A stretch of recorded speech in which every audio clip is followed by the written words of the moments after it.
மகரம் 2025ஆம் ஆண்டு கோசார பலன்கள்.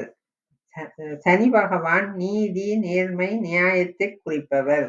மகர ராசியினருக்கு சந்திரன் இருக்கும் வீட்டுக்கு 2ஆம் வீட்டில் வருங்காலம் பாதச்சனியாகும்.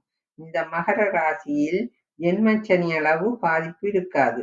மேலும் கடகம், சிம்மம், விருச்சிகம், மீனம் ஆகிய லக்கினத்திலோ சந்திர லக்கினத்திலோ இந்த ராசிகளில் சனி இருக்கும் போது ஜாதகருக்கு அதிக கஷ்ட பலன்களை கொடுப்பார். ஒவ்வொரு ராசியிலும் சனி பகவான் 2.5 ஆண்டுகள் நிற்பார். சனி பகவான் கோசாரப்படி 3, 6, 11 சஞ்சரிக்கும் போது மிகவும் மேலான பலன்களை தருவார். மகர கும்ப லக்கினங்களுக்கு அதிபதியாகவோ அல்லது மகர கும்ப ராசிக்கு அதிபதியாகவோ சனி இருந்தால் தீங்கு செய்ய மாட்டார். இனி மகர ராசியினருக்கு கொஞ்சம் தெளிவாக கூறப் போகிறேன். உத்தராடம், திருவோணம், அவிட்டம் நட்சத்திரங்களாகிய மகர ராசியினர் வரும் 2025 புத்தாண்டில் பல ஏற்ற இறக்க சூழ்நிலையை சந்திக்க நேரிடும். தொழிலில் சமநிலையை பராமரிப்பதில் கவனமாக இருக்கவும். அதற்கு உங்கள் நண்பர்கள் ஆதரவு உதவும்.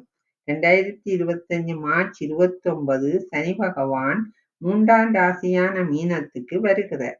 இந்த ராசியினர் கடின உழைப்பால் உயரக்கூடியவர்கள். அனுபவ அறிவால் அனைத்தையும் தெரிந்து கொள்வர். பயந்த சுபாவம் உடையவர். எப்போதும் சுறுசுறுப்பாக இருப்பார். பணத்தின் அருமை தெரியாது. இவர்களுக்கு இவ்வளவு காலமும் 7.5 சனி சோதனை மேல் சோதனை கொடுத்திருப்பார்.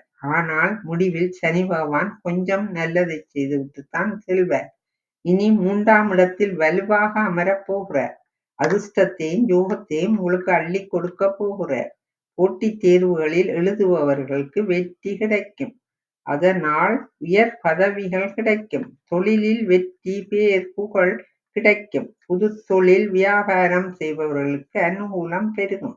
திருமணம், பாக்கியம், புத்திர பாக்கியம் சனியின் பார்வை பெறும் ராசிகளால் கிடைக்கும். இந்த ராசியினர் வரக்கூடிய பணத்தை வீடு வாங்கவோ வாகனம் வாங்கவோ போன்ற முதலீடுகளில் செய்யவும். 2025 விட 2026 குருவும் கடகத்துக்கு போக நல்லது. உங்கள் தசா புத்திகள் நன்றாக இருந்தால் மிக நல்ல காலம். நன்றி, வணக்கம். மறுபதிவில் சந்திப்போம்.